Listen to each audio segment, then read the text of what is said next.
तीसरी जो कन्या है परीक्षित, इस प्रसूति का विवाह दक्ष प्रजापति के साथ हुआ और दक्ष प्रजापति की 16 कन्याएं हुई। 16 में से 3 धर्म को ब्याही। अब कितनी बची? 3 और बची। तो अब 3 जो बची इनका नाम क्या है? स्वाहा, स्वधा और सती। स्वाहा का विवाह हुआ अग्नि के साथ, इसलिए जब हम अग्नि में आहुति डालते हैं तो क्या कहते हैं? स्वाहा। तो अग्नि की पत्नी का नाम क्या है? स्वाहा। ये अर्पण है, ऐसे अर्पण करते हैं ना हम देवताओं को, स्वाहा। तो स्वाहा अग्नि के साथ ब्याई। और जो स्वधा नाम की कन्या है ये पितरों के साथ ब्याई, इसलिए जब पितरों का तर्पण करते हैं तो स्वधा, तस्मै स्वधा।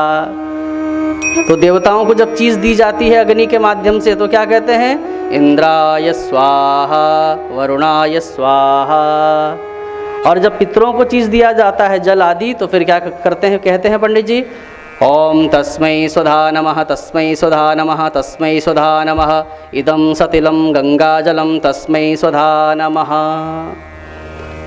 तो देवताओं को जो दिया जाता है स्वाहा का उच्चारण होता है, पितरों को जो दिया जाता है स्वधा का उच्चारण किया जाता है। परीक्षित, जो ये स्वाहा है ये अर्पण है और जो स्वधा है ये तर्पण है और जो तीसरी कन्या है सती ये समर्पण है। गुरुदेव में कुछ समझा नहीं।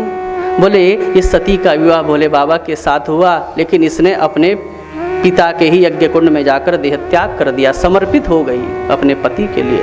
राजा परीक्षित ने बोला, महाराज जरा इस कथा को आप थोड़ा विस्तार से सुनाएंगे। फिर इस कथा को थोड़ा विस्तार से सुनाया है। अब बहुत विस्तार करने का तो समय नहीं है क्योंकि आज हमें कृष्ण जन्म तक पहुंचना है। क्योंकि मेरा प्रयास यही रहता है जो जिस स्थान पर जिस प्रसंग को मैं पूर्व में विस्तार से सुना चुका हूँ उसको अगली बार संक्षेप में कर दो और अन्य कथाओं को थोड़ा बढ़ा दो, ताकि सभी कथाओं का लाभ आपको प्राप्त हो जाए। अन्यथा 3, साढ़े 3, 4 घंटे में भागवत जैसा ग्रंथ विश्राम करना बहुत दुष्कर हो जाता है, कठिन हो जाता है।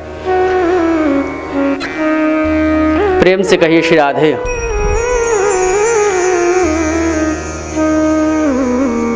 दक्ष प्रजापति की कन्या जो सती है ये अपनी कन्या का विवाह भोले बाबा के साथ नहीं कराना चाहता, लेकिन सती ने भी शपथ ले ली है, बरऊँ शंभु नतर रहूँ कुमारी, वर्ण करूँगी तो शंकर का करूँगी अन्यथा कुमारी रहूँगी। दक्ष ने मना कर दिया। दक्ष नहीं चाहते कि नंग दड़ंग रहने वाले भोले बाबा के साथ मैं अपनी कन्या का विवाह कराऊँ, क्योंकि दक्ष प्रजापति हैं, अध्यक्ष हैं और इतने बड़े पद पर आसीन होने वाला व्यक्ति क्यों सामान्य जनजीवन से अपना रिश्तेदारी बनाएगा, इसलिए नहीं चाहते। तभी ब्रह्मा जी ने अपने बेटे दक्ष को समझाया, बेटा कन्या के ऊपर अपनी पसंद नापसंद हम थोप नहीं सकते, इसलिए अगर उसका मन भगवानी का मन यदि शंकर पर है तो विवाह कर देना चाहिए। तो भारी मन से अपने पिता के कहने पर दक्ष ने भगवान शंकर से विवाह अपनी लाडली का करा दिया। लेकिन इस दामाद और ससुर की बिल्कुल बनती नहीं है। अब एक बार इस दक्ष ने इलाहाबाद में बहुत बड़ा, प्रयाग में बहुत बड़ा यज्ञ करवाया और भारी मन से भगवान शंकर को भी बुलाया। रिश्तेदारी है तो बुलाना तो पड़ेगा। बुलाया और जैसे ही दक्ष उस पांडाल में प्रवेश करता है सभी छोटे से छोटे बड़े से बड़े देवी देवता उठकर सम्मान में खड़े हो जाते हैं कि प्रजापति दक्ष आए हैं। सभी खड़े हुए, 3 लोग खड़े नहीं हुए, ब्रह्मा, विष्णु और महेश। ब्रह्मा जी खड़े नहीं हुए। ब्रह्मा जी दक्ष के पिताजी लगते हैं और बेटे को देखकर पिताजी थोड़े ही खड़े होंगे। विष्णु भी खड़े नहीं हुए क्योंकि विष्णु दादाजी लगते हैं, वो ब्रह्मा जी के भी पिताजी हैं। तो इस नाते विष्णु दादाजी लगते हैं तो पोते को देखकर दादा थोड़े ही खड़ा होगा। लेकिन जब भगवान शंकर को भी बैठा देखा इतना क्रोध आया। जो अभिमानी व्यक्ति होते हैं ना वो यही देखते हैं कि किसने मेरा कितना मान सम्मान किया, कितनी मेरी आओ भगत की। तो भगवान शंकर को जब बैठा देखा इसका क्रोध इतना चढ़ गया कि ये अनाप शनाप भगवान शंकर को उनकी निंदा करने लगा है। और एक बात और बताऊं, भगवान शंकर का दक्ष का अपमान करने का कोई मंतव्य नहीं था। हुआ ये कि दक्ष जब थोड़े विलंब से आए तो भगवान शंकर ने सोचा, क्योंकि माताओं भक्त का, संत का एक एक क्षण बड़ा अमूल्य होता है। केवल संत और भक्तों का ही क्यों, सभी का एक एक क्षण बड़ा मूल्यवान होता है। हम ना समझें वो अलग बात है, एक एक श्वास हमारी कितनी कीमती है। समय इसीलिए तो किसने बहुत सुंदर कहा है कि वक्त को जिसने नहीं समझा उसको मिटना पड़ा है, और बच गया तलवार से तो फूल से कटना पड़ा है। और चाहे कितनी भी सरल हो, चाहे कितनी भी कठिन हो, हर नदी की राह से चट्टान को हटना पड़ा है। तो कई बार समय व्यक्ति को मारता है और कई बार समय ही हमारा मल्हम का काम भी करता है। कई चीज़ें समय पर भी छोड़ देनी चाहिए। कई घाव ऐसे होते हैं जो समय ही भर सकता है। जैसे हम व्यवहारिक जीवन जीते हैं तो कई चीज़ें ऐसी होती हैं कि हम परेशान हो जाते हैं, अब क्या करें, अब क्या करें। तो कुछ चीज़ें समय पर ही छोड़ देना चाहिए। धीरे धीरे समय आगे जाएगा, वही आपके घावों पर मल्हम लगा पाएगा। प्रेम से कहिए श्री राधे। आप कितना भी यत्न कर लें वो संभव ही नहीं है। तो भगवान शंकर ने सोचा क्यों समय का दुरुपयोग करूं, जब तक दक्ष आते हैं तब तक जरा अपने राम नाम का स्मरण कर लेता हूं। तो राम नाम का स्मरण कर रहे थे, नेत्र बंद थे और समाधि लग गई। समाधि लगी और भगवान शंकर को तो समाधि का बहुत बड़ा अभ्यास है। ये तो यम नियम आसन प्राणायाम ये सब अष्टांग योग के अंतर्गत अंतिम अवस्था समाधि होती है, तो बड़ा अभ्यास करना पड़ता है। लेकिन भगवान शंकर का ऐसा सहज स्वभाव है, 87 हजार वर्षों तक समाधि में चले जाते हैं। रामचरितमानस में वर्णन आता है। तो भगवान शंकर वहाँ पांडाल में बैठे तो इनकी समाधि लग गई। अब दक्ष कब आया पता ही नहीं चला, और जब तक भगवान शंकर ने सोचा है शोर कैसा हो रहा है, समाधि टूटी तो देखा राम राम। दक्ष तो भगवान शंकर को निंदाष्टक सुना रहा था। लोग सुनाते हैं रुद्राष्टक, दक्ष सुना रहा था निंदाष्टक। इतना गाली देने लगा। और यहाँ माताओं लिखा है कि गाली देते देते देते देते भाषा की इतनी अमर्यादा इसने प्रकट करी है, यहाँ तक कह दिया गृहीत्वा मृगशावाक्ष्याः पाणिम मरकटलोचनः। अरे मैं ही मूर्ख था जो मैंने अपनी मृग नयनी कन्या का विवाह पाणिम मरकटलोचनः, इसका पाणी ग्रहण संस्कार उस बंदर जैसी आंख वाले शंकर के साथ कर दिया। भगवान शंकर फिर भी मौन। देखो बंदर जैसी आंख वाला बोल दिया, फिर भी भगवान शंकर मौन। कर्पूर गौरम ही नहीं है, ये करुणावतारम भी हैं, करुणा के अवतार हैं। मौन रहे, करने दो। और जब इसका मन नहीं भरा तो आगे बढ़ती गई इसकी उद्दंडता, और फिर कहने लगा कि अरे मेरी ही गलती थी जो उसको मैंने इतने बड़े आयोजन में बुलाया। ये शिष्टाचार क्या जाने कि 4 आदमी के सामने कैसे उठा जाता है, कैसे बैठा जाता है। अरे अच्छे शिष्टाचार वाले लोगों के साथ उठता बैठता ये शंकर तब तो शिष्टाचार जानता। प्रेतावासेषु घोरेषु प्रेतैर्भूत गणैर्वृतः, ये भूत प्रेत के साथ 24 घंटा उठने बैठने वाला शंकर, इसको शिष्टाचार क्या आवे। अभी भी शंकर जी को क्रोध नहीं आया, लेकिन अब गणों को क्रोध आ गया, नंदी आदि को क्रोध आ गया। और अब यहाँ पर वो जो यज्ञ समारोह था शाप समारोह में बदल गया। भगवान शंकर परम शांत सोचने लगे, अरे इस इतने सारे विवाद का कारण मैं ही हूँ, क्यों ना मैं ही यहाँ से उठकर चला जाऊँ। चाणक्य नीति में एक श्लोक आता है माताओं, मौने न कलहो नास्ति नास्ति जागरतो भयम। मौन रहने से कई जगह हम बहुत बड़े बड़े क्लेश से बच जाते हैं। मौन से न तो क्लेश होता है ना ही जग में कुछ भय होता है। पति पत्नी में भी जब झगड़ा होता है, झगड़ा बढ़ता कब है, जब दोनों बोलें। यदि एक भी मौन हो जावे ना तो कितनी देर बोलेगा, 2 मिनट 3 मिनट। और यदि सामने वाला मौन है तो फिर जो बक रहा है उसी को बाद में बड़ी लज्जा होती है कि देखो ये तो बेचारा कुछ बोला नहीं, मैं ही बड़बड़ा रहा था। तो लड़ाई कब आगे बढ़ती है, जब दोनों तरफ से खटपट खटपट खटपट होती रहती है।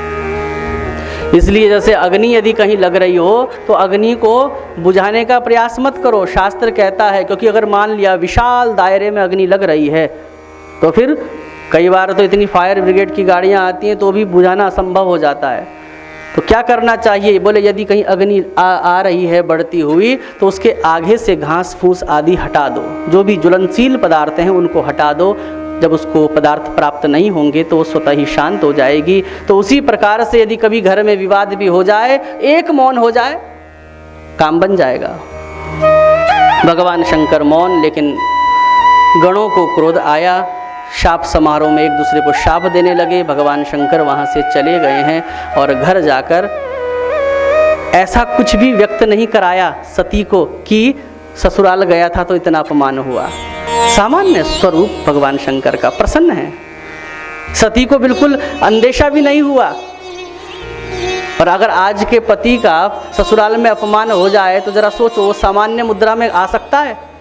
पहले तो सामान्य मुद्रा में नहीं आएगा और सारा का सारा गुस्सा किस पर निकालेगा? पत्नी पर ही निकालेगा। लेकिन भगवान शंकर ने ऐसी कोई चर्चा नहीं करी। और यही गृहस्थ जीवन में सुख का एक सूत्र है। गृहस्थ जीवन में सुख का यदि चाहते हो तो उसका सूत्र क्या है कि कई चीज़ें ऐसी भी होती हैं कि अपने विवेक से छुपा लेनी चाहिए। जब आपको लगता है कि व्यर्थ में बोलने से विवाद ही बढ़ेगा तो वहाँ पर मौन हो जाओ। ये भगवान शंकर से सीखो। कई पत्नियां होती है, पति ऑफिस से आता है, अब वो न जाने दिन भर धन कमाने के लिए किस किस प्रकार की टेंशनों को लेकर आता है, और अभी दरवाजे के अंदर नहीं घुसा कि पत्नी ने उधर माँ की भी उधर बहन की भी सारी की सारी चुगलियाँ लगाना शुरू कर दिया। वो बेचारा दिन भर से परेशान है। तो ऐसे घर परिवार शीघ्र ही टूट जाते हैं। तो पत्नी को भी अपने में नियंत्रण रखते हुए इस प्रकार से कई बातों को छुपा लेना चाहिए, जिससे व्यर्थ में पति भी को भी क्लेश होगा और घर में भी क्लेश होगा। बहुत समय बीत गया और अब दक्ष ने मन बनाया कि इस शंकर का जब तक मैं सबके सामने भरी सभा में अपमान न कर दूं तब तक मैं चैन से बैठने वाला नहीं। इसने फिर दोबारा एक यज्ञ करवाया। हरिद्वार कनखल क्षेत्र में सबको बुलाया, नहीं बुलाया तो सिर्फ भगवान शंकर को। और आज जब सब देवी देवता विमानों में सज धज कर जा रहे हैं कैलाश के ऊपर से, सती की दृष्टि पड़ी, आज ये कहाँ जा रहे हैं सभी देवी देवता? अरे बहन सुनो सुनो, अरे देवांगनाओं, आप कहाँ जा रहे हैं? बोले कहाँ जा रहे हैं? क्यों, तुम्हें पता नहीं है क्या? तुम्हारे पिताजी इतना बड़ा यज्ञ कनखल में करा रहे हैं, हम सबको निमंत्रण दिया है, हम वहीं जा रहे हैं। क्यों, तुमको निमंत्रण नहीं मिला क्या? कई बार क्या होता है, जब घर में खटपट होती है ना तो उसका मजा पड़ोसी बहुत लेता है। इसलिए कभी कदाचित घर में खटपट हो भी जाए, लेकिन जब घर से बाहर निकलो तो किसी को ऐसा भान ही मत होने दो कि घर में क्या चल रहा है। अन्यथा पड़ोसी रो रो के सुन तो लेगा, लेकिन आपके पीठ पीछे आपकी हंसी ही उड़ाने वाला है। कोई समाधान थोड़ा ही करेगा वो।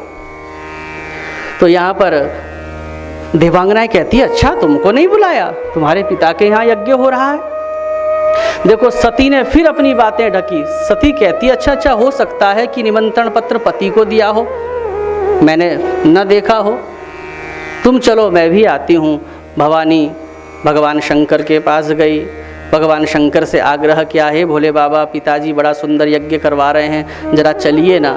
भगवान शंकर ने कहा, निमंत्रण तो मिला नहीं, कैसे जाएं सती? तब सती कहने लगी कि अरे इतने कामकाज में भूल गए होंगे। कई बार होता है, बड़े बड़े आयोजनों में पड़ोसी को ही कार्ड देना भूल जाते हैं, फिर जिंदगी भर का क्लेश बन जाता है। तो सती ने समझाया कि हो सकता है इतने बड़े यज्ञ में मेरे पिताजी भूल गए होंगे और मुझे निमंत्रण पत्र वो क्यों नहीं देंगे, क्योंकि मैं तो उनकी लाडली हूँ, सबसे छोटी हूँ और सबसे ज़्यादा स्नेह मेरे पिता मुझसे ही तो करते हैं। चलिए, तब जब बार बार आग्रह करने लगी तो वर्षों पूर्व की बात आज जब शंकर जी को बताना अनिवार्य हो गया, तब जाकर आज वो पहले वाली बात बताई और कहा कि उस यज्ञ का मूल कारण मेरा अपमान है, सती नहीं जाना चाहिए। तब सती ने कहा कि भोले बाबा, थोड़े थोड़े मन मिटाव के कारण रिश्तेदारी तोड़ थोड़ी दी जाती है, हम छोटे हैं, जाकर क्षमा याचना कर लेंगे पिताजी से, चलिए। और आप कह रहे हैं कि बिना निमंत्रण के नहीं जाना चाहिए। शास्त्र कहता है कि पिता के घर, गुरु के घर और देवता के घर बिना बुलाए भी जाया जा सकता है। जैसे भागवत कथा आदि, ये क्या है? ये देवता का घर है या मंदिर है, तो यहाँ पर भी बिना बुलाए, किसी को निमंत्रण न भी मिला हो तो भी आया जा सकता है। भगवान शंकर ने कहा, नहीं हम तो नहीं जाएंगे। अच्छा मैं जाऊं?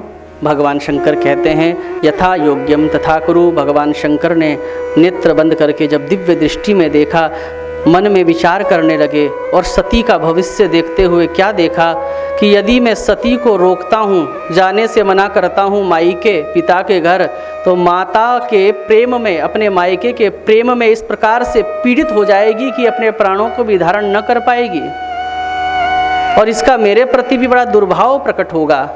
और यदि ये जाती है तो मैं देख रहा हूँ कि इसका शरीर भी सुरक्षित नहीं रहेगा, इसका शरीर समाप्त हो जाएगा।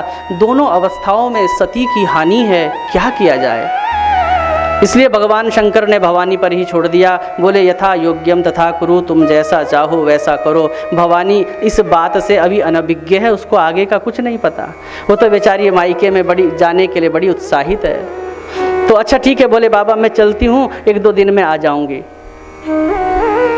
सती जा रही है, लेकिन फिर वापस मुड़ के आई, भगवान शंकर के पास आकर भगवान शंकर जी का मुंह देखती है कि कहीं नाराज तो नहीं हो गए।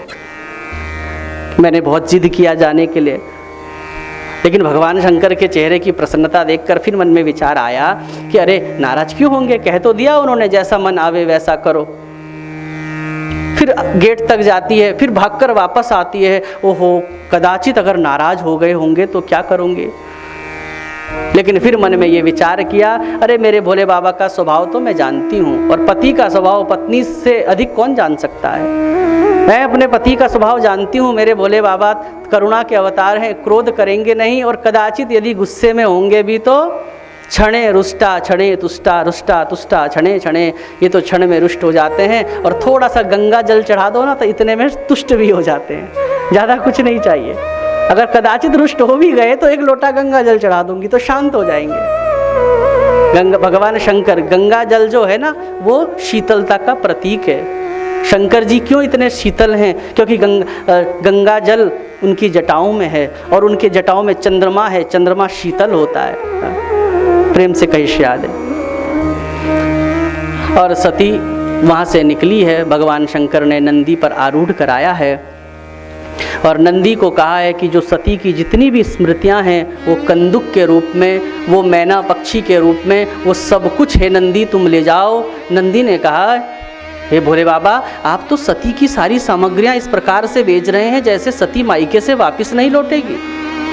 भगवान शंकर ने नम आँखों से नंदी को बुलाकर एकांत में कहा, नंदी, अब भवानी का शरीर ज़्यादा दिन का नहीं है, इसलिए मैं इस प्रकार की कोई भी स्मृति चिन्ह, चाहे दर्पण हो, चाहे मैना पक्षी हो, चाहे कंदुक हो, उसको नहीं रखना चाहता, जिससे मुझे भवानी का स्मरण हमेशा बना रहे, क्योंकि भवानी मेरा आधा अंग है। बड़े दुखी मन के साथ, और भवानी को पता नहीं, वो तो बड़ी प्रसन्न है, नंदी पर आरूढ़ हुई और नंदी उनको लेकर हरिद्वार कनखल में गए हैं। माता से मिली, माता तो प्रेम से मिली है, क्योंकि माता का अपने बच्चों के प्रति हमेशा वात्सल्य भाव रहता है। लेकिन पिता ने कन्या की तरफ देखा तक नहीं। सोचने लगी माता पिता, यदि थोड़ा सा अगर क्रोध भी करें तो बच्चों को मन में नहीं लेना चाहिए, ये उनका अधिकार है। फिर माँ को कहा कि माँ, जरा मैं देखती हूँ पिता ने कैसा यज्ञ मंडप बनाया है। जैसे ही भवानी यज्ञ मंडप में गई है, चारों तरफ दृष्टि घुमाकर देखा, सभी देवताओं को स्थान प्राप्त है। चतुष्षष्ठी योगिनी के लिए भी चौकी बनी है, सर्वतोभद्र मंडल बना हुआ है, नवग्रहों की चौकी बनी है, सब कुछ, सबको स्थान है। लेकिन ईशान कोण में भगवान शंकर के लिए कोई स्थान नहीं है। अब तो भवानी को क्रोध आया, अभी तक तो मर्यादा में थी, अब इतना क्रोध आया।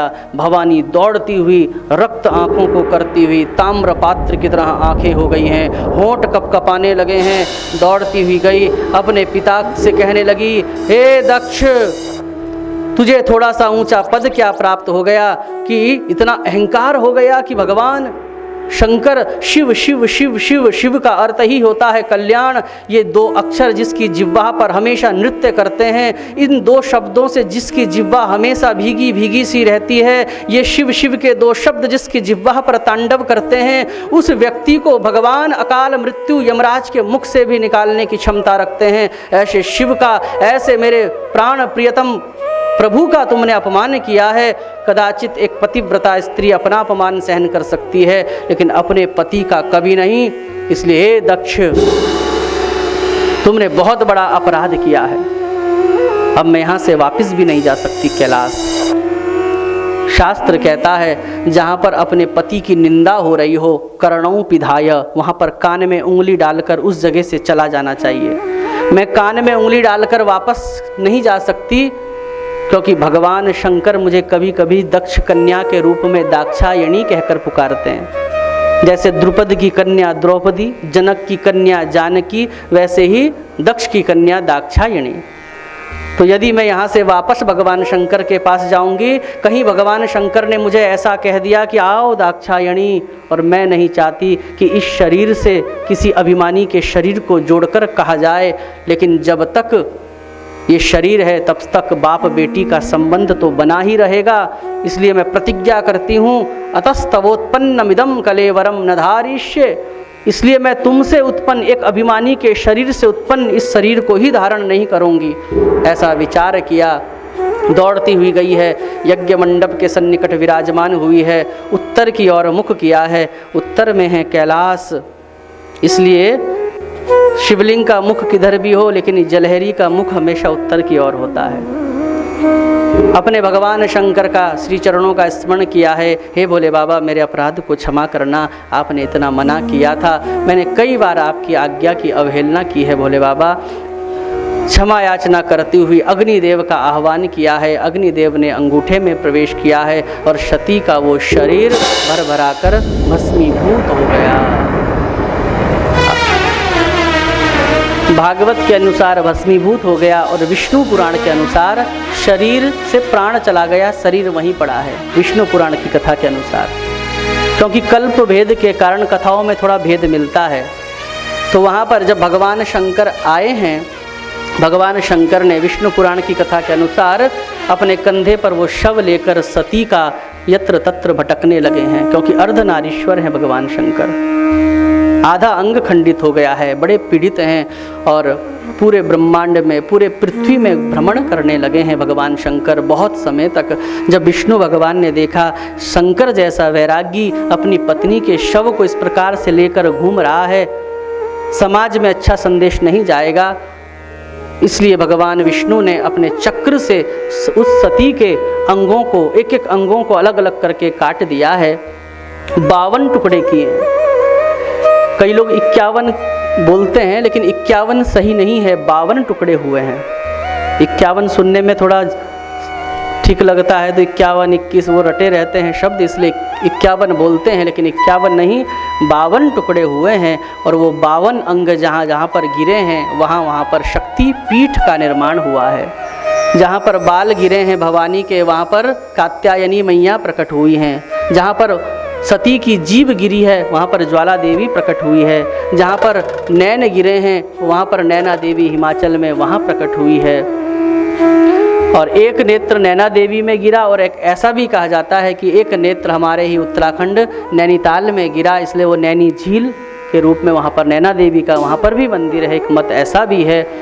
गुप्तांग गिरा है गुवाहाटी, जहाँ कामाख्या देवी का मंदिर है। तो इस प्रकार से इन कथाओं के माध्यम से मानो भवानी ने अपने प्रसाद को वितरण किया है, क्योंकि एक भवानी जब वो अलग अलग 52 रूपों में प्रकट हुई तो सब जगह शक्तिपीठ का निर्माण हुआ। मानो जगत जननी जगदम्बा ने इस लीला के माध्यम से हम सब के लिए वो सुलभ हुई हैं शक्तिपीठ के रूप में। प्रेम से कही श्री राधे। और अब आइए भागवत की कथा में। वो शरीर भस्मीभूत हुआ है और देवता जब देखा कि भवानी का शरीर भस्मीभूत हो गया, अब भगवान शंकर के कोप से हमको कौन बचाएगा। देवता तो त्राही माम थर थर थर थर, इंद्र वरुण सब कांपने लगे हैं। और इधर नारायण नारायण करते हुए नारद जी सीधा पहुँचे कैलाश। भगवान शंकर को कहा, हे भोले बाबा, तुम्हारी वो प्रिया, तुम्हारी शिवा, तुम्हारी सती, उसने देह त्याग कर दिया है। दक्ष ने उसका अपमान किया और अब तो भगवान शंकर को क्रोध आया। भगवान शंकर खड़े हुए हैं आसन से और युगों युगों से बंधी हुई अपनी जटाओं को भगवान शंकर ने खोला है। उसमें से एक जटा को निकाला है, यूं धरती पर पटका है, एक वीरभद्र प्रकट हुआ है। बोले बाबा आदेश दीजिए। तम किम करोमीति गणन्तमाह, क्या आदेश है मेरे लिए? भगवान शंकर ने कहा जाओ दक्षम स यज्ञम जही, दक्ष सहित उसके यज्ञ का नाश कर दो। और वो वीरभद्र हाथ में 10 कुंटल का त्रिशूल घुमाते हुए हर हर महादेव, हर हर महादेव ऐसा कहते हुए भूत प्रेत यम पिशाच सबको अपने साथ लेकर दौड़े हैं हरिद्वार कनखल क्षेत्र की ओर। हे महादेव, हे महादेव। और जब देखा देवताओं ने ये भूकंप सा कहाँ आता है, बाहर देखा कि भगवान शंकर की सेना, अब तो धोती उठा उठा कर देवता भागने लगे, भागो भागो भागो भागो। और तभी भगवान शंकर के समस्त गणों ने एक एक देवता को पकड़ लिया है। अरे जब यज्ञ में आए हो तो दक्षिणा लेकर जाना। इंद्र आदि देवताओं ने कहा कहाँ बट रही है दक्षिणा? तब कहा भूत प्रेतों ने, वो हमारे वीरभद्र महाराज आ रहे हैं ना, हाथ में 10 कुंटल का त्रिशूल घुमाकर वो सभी को छाती में दे रहे हैं दक्षिणा। अब तो घबराने लगे और जो यज्ञ मंडप सुंदर बनाया हुआ था एक एक करके सारा उखाड़ दिया, पांडाल उखाड़ दिया है। भंडारे की व्यवस्था थी, सब के सब भंडारे को चौपट कर दिया। और कई भूत प्रेत तो जो रायते का ड्रम था ना, उसमें कूद कूद कर हर हर महादेव, हर हर महादेव सारा का सारा चौपट कर दिया। और भागवत में तो यहाँ तक लिखा है कि भूत प्रेतों ने उस यज्ञ कुंड में मलमूत्र तक का त्याग कर दिया, खंडित कर दिया। अंग भंग हो गए हैं देवताओं के, सभी भयभीत हुए, ब्रह्मा जी के पास गए। यहाँ पर वीरभद्र ने दक्ष के मस्तिष्क को उखाड़कर यज्ञ कुंड में ही स्वाहा कर दिया। जजमान खंडित हो गया। जो यज्ञ बीच में ही खंडित हो जाता है वो पूरे समाज का, क्षेत्र का अनिष्ट करता है। देवता गए हैं ब्रह्मा जी के पास, हे ब्रह्मा, हे बाबा रक्षा कीजिए हमारी। ब्रह्मा जी ने कहा जिनका तुमने अपराध किया है उनसे ही क्षमा याचना मांगो, मुझसे क्यों मांगते हो? भगवान शंकर के सामने जाओ। देवता कांप रहे हैं, बोले वो करालम महाकाल कालम कृपालम गुणागार संसार पारम नतोयम। जिनके सामने उपस्थित होने से यम को भी भय लगता है, जो काल के भी काल महाकाल हैं, बोले हमारी उनके आगे जाने की हिम्मत नहीं हो रही है। तब ब्रह्मा जी ने कहा जाना तो पड़ेगा। देवताओं ने कहा ब्रह्मा जी आप भी चलिए ना आगे आगे। जब काम बिगड़ता है ना तो बूढ़ा व्यक्ति ही काम आता है। कई बार होते हैं छोटे छोटे बच्चे जोश में माता पिता की हर बात का अनादर करते हैं, अरे तुम्हें क्या पता, तुम किस कहाँ की बात करते हो, किस ख्यालात की बात करते हो। लेकिन जब काम बिगड़ जाता है फिर याद आते हैं अपने माता पिता कि सही कहते थे। आज वही हुआ, बूढ़े ब्रह्मा जी को आगे लेकर चले हैं देवता, देवता पीछे पीछे, ब्रह्मा जी आगे आगे। और इंद्र ने कह दिया ब्रह्मा जी शंकर जी के पास जाकर पहले उनका मूड देख लेना, ठीक होगा तो चुपचाप से इशारा कर देना, लेकिन अगर अभी भी क्रोधी होंगे तो हमको बिल्कुल ना बुलाना। ब्रह्मा जी ने कहा ठीक है, तुम इस पेड़ के पीछे छिप जाओ। देवता पेड़ के पीछे छिप गए। ब्रह्मा जी जब भगवान शंकर के पास गए तो भगवान शंकर के पिता हैं, पिता को उठकर प्रणाम किया, आसन दिया, चरणों की वंदना की। पिताश्री कैसे आना हुआ? तब पिताश्री ने भगवान शंकर को समझाया, अरे बच्चे ही तो हैं, उत्पात कर दिया तो इसको मन पर मत लेना। तब भगवान शंकर ने कहा मैं किसी के अपराध को मन पर नहीं लेता, बच्चे तुम्हारी स्तुति करना चाहते हैं। ब्रह्मा जी ने आदेश दिया है, सभी देवता दौड़कर आए भगवान शंकर के आगे, उनके श्री चरणों में नाक रगड़ने लगे, हे भोले बाबा आगे से ऐसी गलती नहीं करेंगे। प्रेम से कहिए श्री राधे।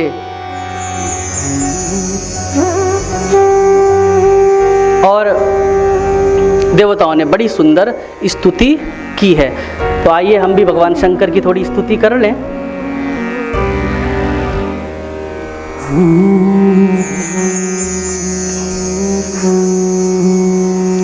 स्तुति में अभी सहसुर में कथा चल रही थी तो यहाँ से मंडली भी गई थी, तो उनकी भी हर कथा में इच्छा होती है तांडव सुनने की, जो कि हर कथा में अधिकांश सुनाते हैं, तो वहाँ सुना नहीं पाए, समय का अभाव था, तो यहाँ पर हम सुना देते हैं। आइए तांडव के माध्यम से भगवान शंकर की स्तुति करेंगे। और ये तांडव सुनने का फल भी मैं आपको बता देता हूँ। और जिसके पास भी पुस्तक है माताओं, 101 पृष्ठ नंबर पर ये तांडव निकालिए।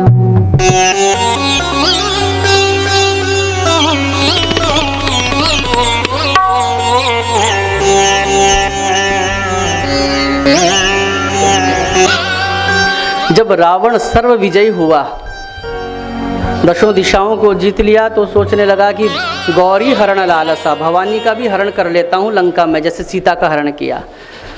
तो सोचा कि पूरा कैलाश उखाड़ कर ले जाकर लंका में स्थापित करूँगा। कैलाश को उखाड़ने लगा, हाथ नीचे तलहटी में डाल दिया। कैलाश जब उखाड़ने लगा तो कैलाश चरमराने लगा, कंपन हुआ। भवानी डरी हैं, भगवान शंकर को पकड़ लिया। बोले भोले बाबा, क्या संहार का समय हो गया, क्या प्रलय का समय हो गया? भोले बाबा ने कहा नहीं, अभी तो नहीं हुआ। तो फिर ऐसा कंपन क्यों होता है? भगवान शंकर ने नीचे झांक कर देखा, चेला गड़बड़ कर रहा है। ओहो, भगवान शंकर गुरु है रावण के, और आज गुरु पत्नी का हरण रावण करना चाहता है। भगवान शंकर ने भवानी को भय निवृत्त करने के लिए अपने दाहिने चरण के अंगुष्ठ का इस प्रकार से दबाव बनाया कैलाश में, तो रावण का हाथ नीचे दब गया। रावण बहुत जोर जोर से चिल्ला रहा है। जंगल में मोर नाचा किसने देखा? अब रावण चिल्लावे कौन, उसकी सुनने वाला है? और माताओं, विद्वानों के पास हर समस्या का समाधान होता है। इसलिए रावण ने विचार किया कि कोई ऐसी स्तुति का निर्माण किया जाए कि भगवान शंकर प्रसन्न होकर अपने आसन से ऊपर उछलें, कूदें, और जैसे ही ऊपर कूदेंगे तो मैं अपना हाथ निकाल लूँगा। हाथ दबा हुआ है, उसकी विद्वत्ता देखो रावण की। पंचचामर छंद में 14 श्लोकों में एक स्तुति गाई और एक 15वां श्लोक फलश्रुति के रूप में गाया, बड़ा सुंदर। और भगवान शंकर इसकी शब्दावली देखकर इतने प्रसन्न हुए कि तुरंत प्रसन्न होकर जब कूदे हैं, रावण ने अपना हाथ निकाल लिया, अपने कष्ट से, दुख से निवृत्त हुआ है। और रावण ने अंतिम श्लोक में यही कहा, जो इस स्तोत्र को प्रतिदिन पूजावसान समय दशवक्त्र गीतम, रावण के द्वारा गाया गया है यह गीत सायंकाल के समय। वैसे गाने के लिए आप कभी भी गा सकते हैं, लेकिन यदि 100% फल चाहिए तो बोले पूजावसान समय, सायंकाल के समय, पूजा के बाद यदि कोई इस स्तोत्र को गाएगा, लक्ष्मीम सदैव सुमुखिम प्रददाति शंभो। लक्ष्मी यदि उसके घर में न रहना चाहे तो भी उसको उसके घर में रहना पड़ता है। किसी की लक्ष्मी यदि शोक में जा रही हो, रोग में जा रही हो, सदकर्म में न लग पा रही हो, व्यर्थ जा रहा हो धन, वो भी इस स्तोत्र को गाए तो लक्ष्मी बिल्कुल सही जगह पर लगती है। ऐसा इस स्तोत्र का फल है। इसलिए 101 पृष्ठ पर जो ये स्तोत्र है आप सभी गुनगुना सकते हैं। बोले शंकर भगवान की। श्री शिव तांडव स्तोत्रम।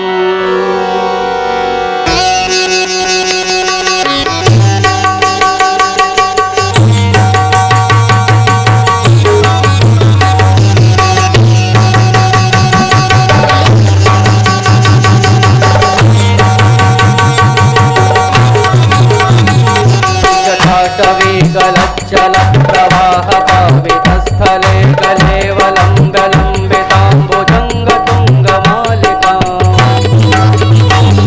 डमड्डमड्डमड्डमन्निनाद भट्टमर्वयं चकार चण्ड ताण्डवं तनोतु नः शिवः शिवम्।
मणिप्रभा कदम्ब कुङ्कुमद्रव प्रलिप्तदिवधूमुखे मदान्ध सिन्धुरस्फुरन्मदुत्तरीयमेतुरे मनोविनोदमद्भुतं विभर्तबोधवर्धये। ॐ नमः शिवाय, ॐ नमः शिवाय, ॐ नमः शिवाय, ॐ नमः शिवाय। सहस्रलोचन प्रभृत्य शेषलेख शेखर प्रसून धूलि धोरणि विभूषराङ्घ्रिपीठभू भुजङ्गराजमालया निबद्धजाटदूतक प्रिये चिराय जायतां चकोरबन्धुशेखरः। ॐ नमः शिवाय, ॐ नमः शिवाय, ॐ नमः शिवाय, ॐ नमः शिवाय। ललाट तत्त्वरज्ज्वलत्तनञ्जय स्फुलिङ्गव निपीत पञ्चसायकं नमन्निरम्पनायकम् सुधामयोगलेखया विराजमानशेखरं महाकपालिसम्पदे विरोजटालमस्तुना। ॐ नमः शिवाय, ॐ नमः शिवाय, ॐ नमः शिवाय, ॐ नमः शिवाय।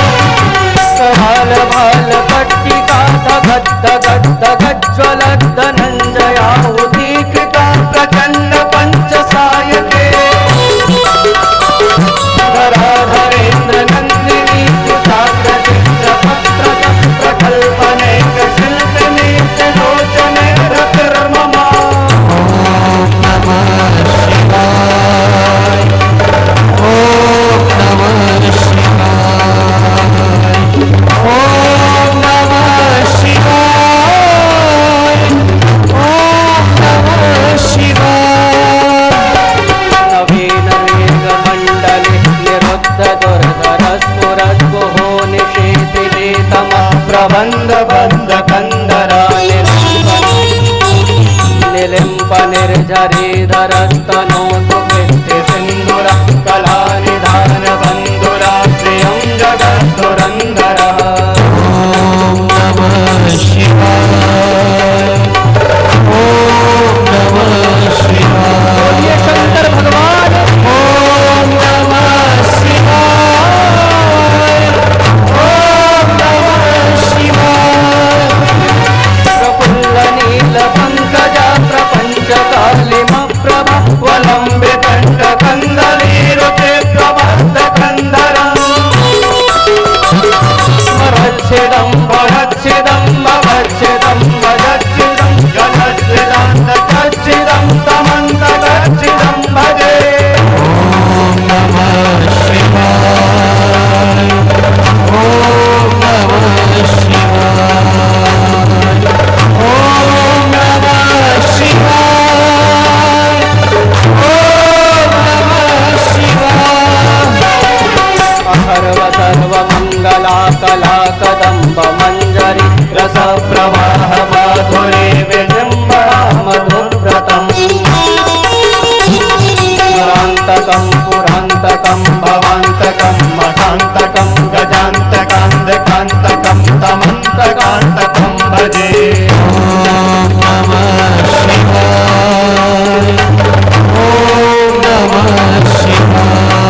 सर्पयोर्भुजङ्गमोक्तिशस्त्रजोर्गरिष्ठरत्नलोष्टयो सुहृद्विपक्ष्यभक्षयो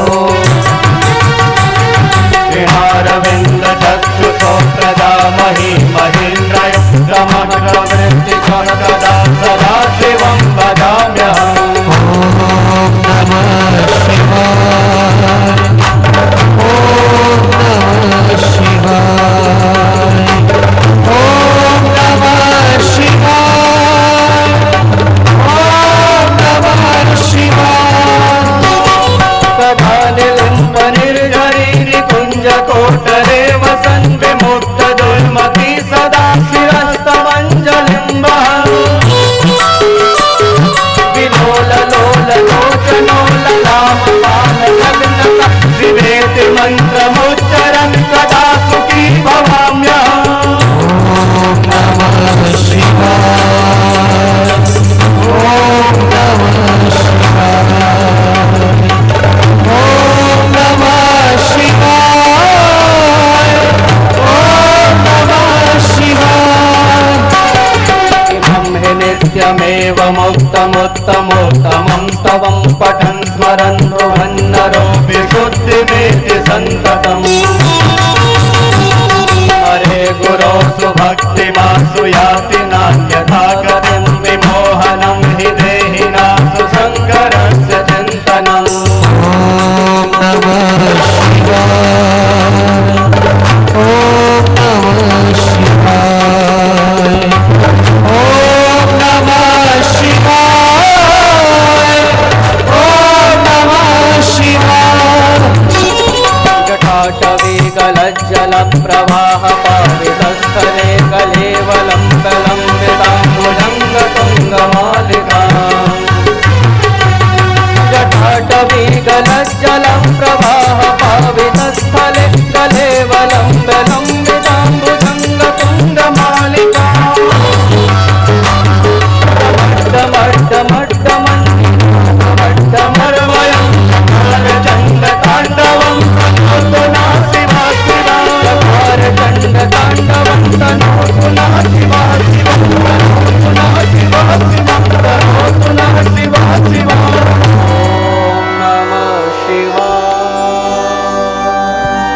ॐ नमः शिवाय। ॐ नमः शिवाय। ॐ नमः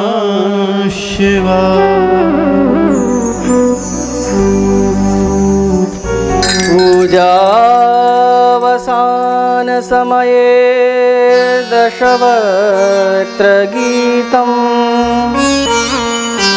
यः शम्भुपूजनपरं पठति प्रदोषे तस्य स्थिरां रथगजेन्द्रतुरङ्गयुक्तां लक्ष्मीं सदैव सुमुखीं प्रददाति शम्भुः। इति श्रीरावणकृतं शिवताण्डवस्तोत्रं श्रीशिवार्पणम् अस्तु। बोलिए श्री सिद्धनागेश्वर महादेव की जय।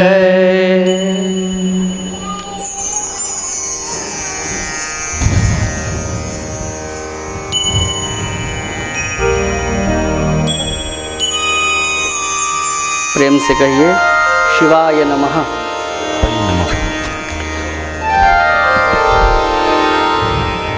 तो देवताओं ने स्तुति करी है भगवान शंकर की, भगवान प्रसन्न हुए। भगवान शिव का आश्रय मैंने कल बहुत विस्तार से बताया भी था आप लोगों को कि भगवान शिव की उपासना एक गृहस्थ को बहुत अनिवार्य बताई गई है।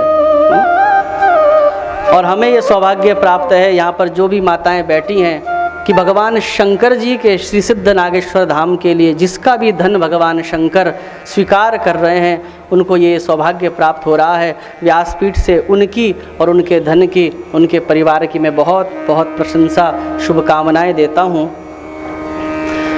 शिव पुराण में जैसा मैंने बताया वर्णन किया गया है कि अपने जीवन काल में कम से कम एक शिवालय चाहे छोटा सा ही हो अवश्य बनाना चाहिए। लेकिन अगर आप शिवालय बनाते हैं तो फिर बहुत व्यवस्थाएं, पहले तो जगह देनी पड़ेगी। आजकल तो 1-1 इंच आदमी के लिए कम पड़ रहा है। फिर उसके लिए व्यवस्था करनी पड़ेगी, क्योंकि शिवालय बना के थोड़ा ही काम चलेगा। उसमें पंडित जी भी रखने पड़ेंगे, विधि विधान से उसमें भोग पूजा सब कुछ करनी पड़ेगी। तो स्वयमेव करने में बड़े हम असक्षम हो जाते हैं। तो इसलिए शिव पुराण कहता है कि अगर आप स्वयमेव शिवालय नहीं बना सकते तो किसी शिवालय में अपनी यथाशक्ति यथा सामर्थ्य के अनुसार अपने धन को अवश्य, चाहे मूर्ति के लिए हो, चाहे शिवलिंग के लिए हो, चाहे जलहरी के लिए हो, अपने धन को शिवालय में अवश्य खर्च करना चाहिए, अवश्य लगाना चाहिए। और इस कथा का मूल उद्देश्य भी भगवान श्री सिद्ध नागेश्वर महादेव का निर्माण कार्य, और जो भी आज कृष्ण जन्म के शुभ पावन अवसर पर भगवान शिव के लिए इस प्रकार से कोई देना चाहते हैं। प्रतिदिन बहुत सहयोग आप लोगों का प्राप्त हो रहा है। अभी कथा के थोड़ी देर बाद अनाउंसमेंट होगा। जो भी दान दाता आज के होंगे, आज भी उनको सम्मानित जैसा कि रोज कर रहे हैं। तो आप लगभग 4 बजे से पूर्व अपना नामांकन करा सकते हैं। और जैसा मैंने बताया, कई लोगों के पास धन होता है, मन नहीं होता। कई लोगों के पास मन तो होता है, लेकिन उस समय जिस समय आयोजन चल रहा हो तो उस समय धन नहीं होता। किसी का हर किसी का अपना घर का हिसाब होता है। कोई 1 तारीख को किसी के पैसे आते हैं, किसी के पास 5 तारीख को आते हैं।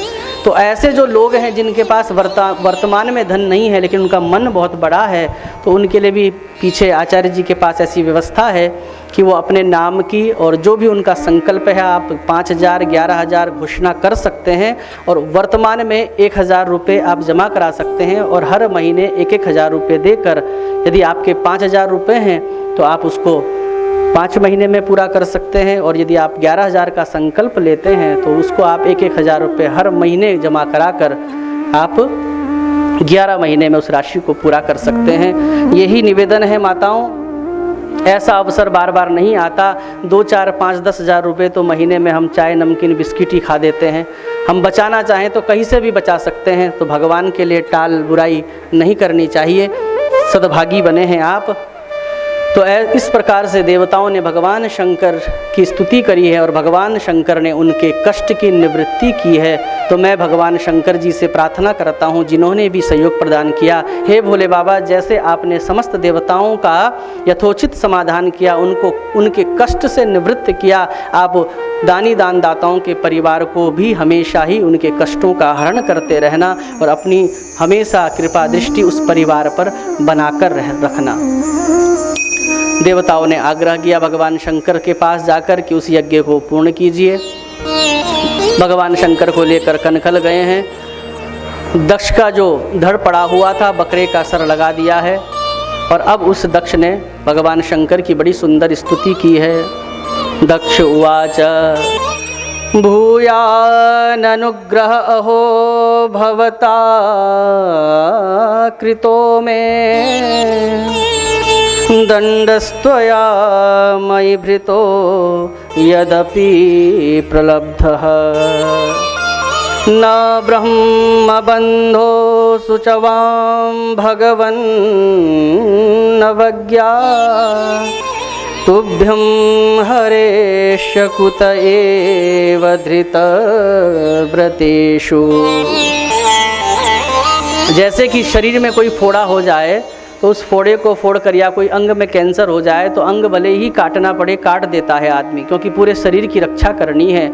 वैसे ही यदि किसी प्रकार का कोई विकृत भाव हमारे मन में आ जाए तो उसको भी तुरंत हटाने का प्रयास करना चाहिए, अन्यथा हमारा पूरा चरित्र बिगड़ जाता है। तो दक्ष ने यही कहा कि मेरे अंदर जो अभिमान का कैंसर हो गया था ना, बोले बाबा ऊंचा पद पाकर आपने दंड देकर मुझ पर उपकार ही किया है। और आज जब अभिमान व्यक्ति का छट जाता है तब व्यक्ति बिल्कुल शुद्ध निर्मल हो जाता है। और बहुत सुंदर स्तुति फिर भगवान शंकर की है।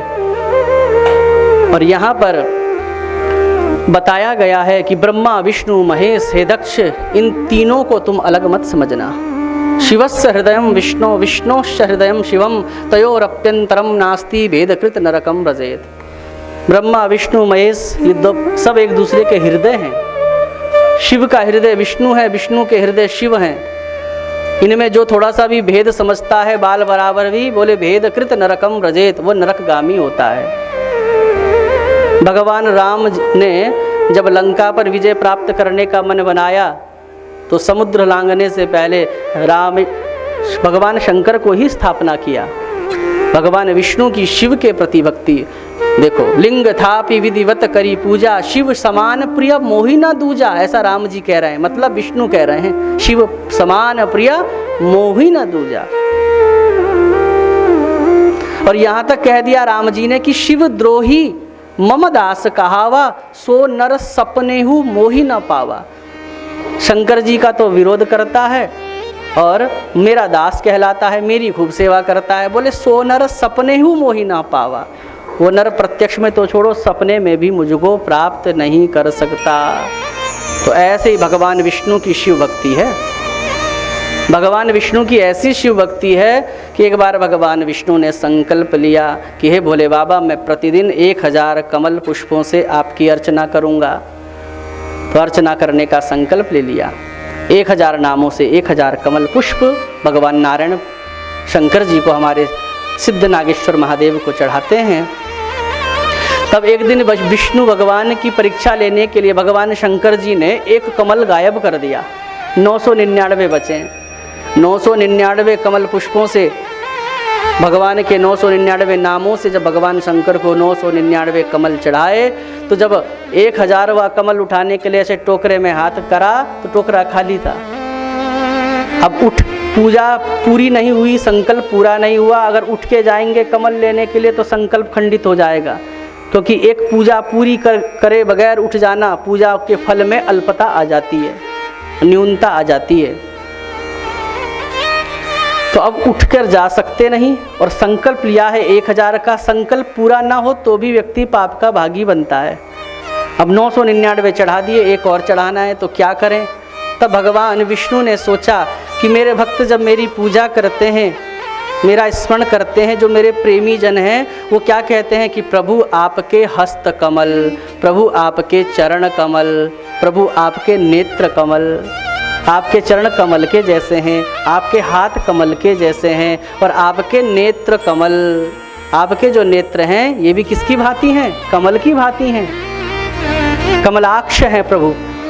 तो क्यों ना मैं अपने नेत्र को ही कमल के रूप में भगवान शंकर जी को चढ़ा दूं। शस्त्र निकाला, भगवान विष्णु ने अपने नेत्र को हाथ में लिया है। जैसे ही शिवलिंग पर चढ़ाने को हुए, भगवान शंकर प्रकट होकर गले लगा लेते हैं। तो भगवान विष्णु की ऐसी शिव भक्ति है। और शंकर जी की भी कैसी विष्णु भक्ति है, उसको भी सुनो। जब वो सती ने राम जी की परीक्षा लेने के लिए सीता का वेश बनाया, सबने आपने कथा सुनी होगी, तो भगवान शंकर को जब पता चला कि इस सती ने परीक्षा लेने के चक्कर में मेरी माँ सीता का रूप बनाया, अब इसके साथ यदि मैं इसको वामांग में स्थान प्रदान करता हूँ तो ये अमर्यादित होगा। इसलिए भगवान शंकर ने संकल्प से ही अपनी पत्नी का त्याग कर दिया। अपने पत्नी से प्रिय व्यक्ति को क्या दूसरा हो सकता है, लेकिन भगवान शंकर ने अपनी पत्नी का त्याग सिर्फ इसलिए कर दिया क्योंकि जो उनकी आराध्य हैं भगवान विष्णु, उनकी धर्म पत्नी का वेश उन्होंने बना लिया था, उनकी माँ का वेश बना लिया था। अपनी पत्नी से प्रिय कौन हो सकता है, शंकर जी ने उसका त्याग कर दिया। अपने नेत्रों से प्रिय क्या हो सकता है, शिव भक्ति के लिए भगवान विष्णु ने उसका त्याग कर दिया। आपको यदि मैं कहूँ, आप कहें कि हमारे पास इतना पैसा नहीं है, और मैं यदि आपको कहूँ कि आपको 10 लाख रुपए दूंगा, एक नाक निकाल के दे दो अपनी, दे दोगे? जवान की तो छोड़ो, कोई बूढ़ा व्यक्ति जो बिल्कुल अब जाने वाला है, उससे भी कहूँ कि चल तेरी आँख तो बूढ़ी है, तू ही दे दे अपनी आँख, तो आप 10 लाख रुपए में भी अपनी आँख नहीं दोगे। तो अपने अंगों से प्रिय क्या होता है, इन्होंने अपनी भक्ति के लिए उनका भी भगवान विष्णु ने नेत्र का भी त्याग कर कर समर्पित किया है। बोलिए शंकर भगवान की जय। तो यहाँ पर तो भगवान शंकर न तो आपसे आपकी पत्नी मांग रहे हैं, ना आपसे भगवान शंकर अपनी प्रसन्नता के लिए न तो नेत्र मांग रहे हैं। भगवान शंकर सिर्फ ये कह रहे हैं कि जो एक प्रयास चल रहा है मेरे मंदिर निर्माण का, कम से कम यदि भगवान विष्णु की धर्मपत्नी लक्ष्मी के रूप में आपके पास विराजमान है तो अवश्य उसको आप सदुपयोग कीजिएगा। प्रेम से कहिए श्री राधे।